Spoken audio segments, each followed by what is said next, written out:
حافظہ عائشہ آئیں گی جی، جو آپ نے اسپیچ ریڈی کی ہے. 2.5 منٹ ہے آپ کے پاس بھی. اور آج بھی جو ہمارے جج ہیں وہ علی کامران صاحب، اور آج ڈیسائیڈ کر کے بتائیں گے کہ آج کا ونر کون ہے. لیکن اس سے پہلے حافظہ عائشہ.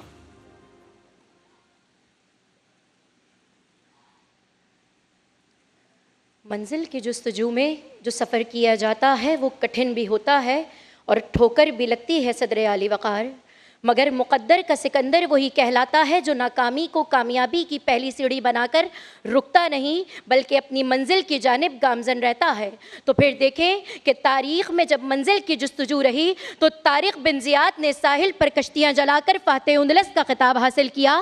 محمود غزنوی نے 17 حملے کر کے سومنات کے مندر کو پاش کیا. محمد بن قاسم نے راجہ داہر کو شکست دی. تو دوسری جانب 27 سال قید کے باوجود آزادی کا سورج طلوع کرنے والے نیلسن منڈیلا ہوں، یا 1000 ناکامی کے باوجود اندھیرے کو روشنی میں بدل کر بلب ایجاد کرنے والے تھامس ایڈیسن ہو، یا 2 بار نوبل انعام لینے والی میری کیوری ہو، سب اسی فلسفے پر عمل کرتے نظر آتے ہیں کہ منزل سے آگے بڑھ کر منزل تلاش کر، مل جائے تجھ کو دریا تو سمندر تلاش کر. ہر شیشہ ٹوٹ جاتا ہے پتھر کی چوٹ سے، پتھر ہی ٹوٹ جائے وہ شیشہ تلاش کر. صدر ذی وقار، دور حاضر کی بات کی جائے تو آج دنیا جس دور سے گزر رہی ہے، یا ایسے میں یہ موضوع انتہائی اہمیت کا حامل ہے. اگر عالمی حالات کو سامنے رکھ کر بات کروں تو عالمی تنازعات اور امن کی جدوجہد آج کی ضرورت ہے. اگر دنیا امن کی منزل چاہتی ہے تو انسانی سفارتی کوششوں کا سفر جاری رکھنا ہوگا.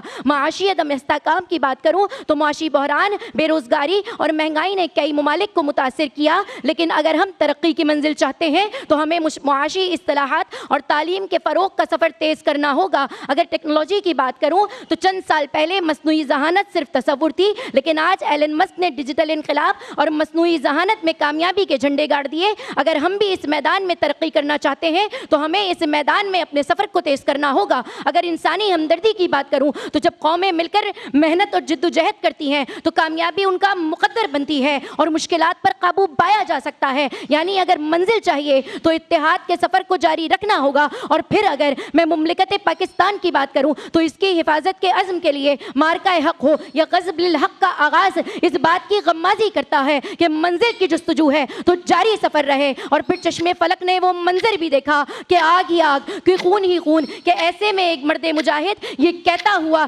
جام شہادت نوش کرتا ہے کہ مجھ جیسا کسی یزید جیسے کی بیعت نہیں کر سکتا. اور ساری دنیا کو یہ پیغام دیتا ہے کہ ارادے جن کے پختہ ہو، نظر جن کی خدا پر ہو، تلاتم خیز موجوں سے وہ گھبرایا نہیں کرتے. زبردست. یہ تھی حافظہ عائشہ.